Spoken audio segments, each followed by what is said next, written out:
Жооп берип коюңузчу сураныч. Жашым 30-да, көптөн бери кара дуа, сыйкыр менен ооруп жүрөм. Мага сыйкыр күйөөгө чыкпасын деп маткага жасалган экен.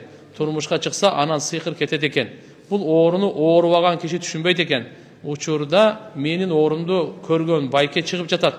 Үй бүлөлүү балдары бар. Кичүүсүнө алам деп жатат. Ушул байкеге чыксам болобу?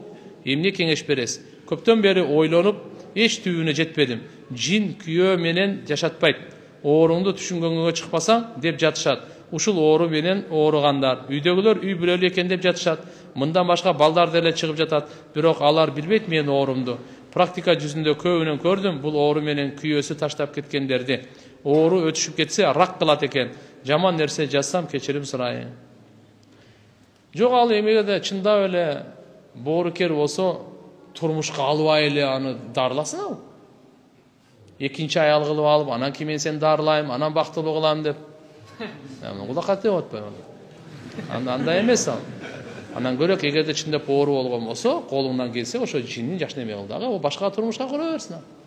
Сен только ошо мага турмушка чыксаң гана анан кийин мына оорудан сакаясың деген ал туура эмес.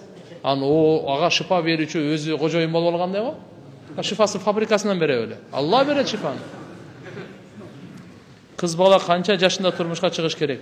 Эми жетилип аң сезими тияк бияк, бирок биздин күндөгү балагатка толгондон кийин шариятта уруксат берилет. Бирок бүгүн азыр фитнанын доору, алсыраган доор.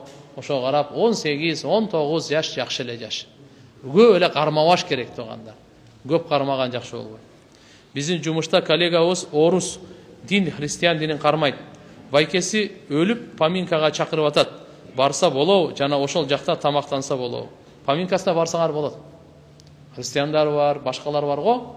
Аларга барып көңүл айтуу, исламда көңүл айтуу бар. Бирок ага биз Куран окуп, дуа кылбайбыз. Я Алла күнөөсүн кечир депчи. Бирок ошол ким жоготту, чогуу иштеген эле коллегалар. Ага исламда боорукерлик дин. Боорукерлик деп кайгы кылбагыла, капарбагыла деп мындай тиякпай. Наоборот, даваттын мүмкүнчүлүгү болуп калат. Эми тамак самагында берки жаман нерселерди кошпосо жесеңер боло берет. Эмнеге арабча дуаны кылса болбойт?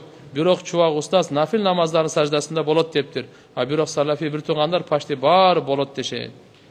Нафил намазда мейли. Сиз карап көрүңүз, нафил намазда өзү саждада субхана роббиял а'ладан өткөн дуа жок да. Эң улуу дуа өзү ошол. Зикирдин өзү дуа. Макулбу? Ана калган маселе Куран, хадистен келген дуаларды кылсаңыз макул. Жүрөгүм сыгылып жатат. Жүрөгүм сыгылып кыжалат болот. Түштөн кийин түштөрүм да жакшы эмес. Эмне кылсам болот? Көп истигфар кылыңыз. Алла Таала жүрөктү көтөрөт, кыжалатчылыкты, кайгыны кетирет. Истигфарды кармагандар Алла Таала кайгы, капа, күйүтүн бардыгын кетирет дейт. Ырыскысын күмөн кылбаган жеринден берет дейт. Жүрөгүнүн кысылгандыгын кең кылат дейт.